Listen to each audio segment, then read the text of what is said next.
Here's the new version of the battery bracket. I made a whole new piece right here. I showed you guys this earlier, but it's just sheet aluminum that I chopped up and then pretty much cut with a jigsaw, and now it's clamped together. We're gonna weld this up real quick, and hopefully it fits on the side of the shock tower. As you can see, I got the bolts right there, or the bolt holes, and essentially it's just gonna live right behind the passenger side wheel on top of the car though. So we're just gonna finish this up and then I'll show you guys the finished product.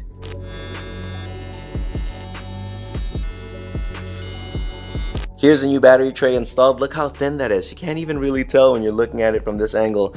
I got it pretty tight against the wall, then I got a little piece of rubber right there so it's not rubbing on the paint. And there's 3 bolts on that side holding it together, and then down here there are 3 nuts holding it on this side. It's not gonna hit the arm right there because it clears, but I wanted to redo this because the old one still hits the Canon plug and now it's good. But check this out though, look how freaking level this is.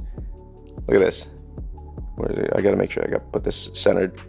0-ish. Yeah, I got this sideways. Let me put it exactly. There you go. Look, 0. Dang, it looks so good. Yeah, I mean, making these things, it's kind of trial and error, and sometimes I had to redo certain things. And right there, it clears and it's pretty much stuck. So now I can do my wiring and everything looks good. If you guys are curious what paint I use, I think it's just like some cast iron paint.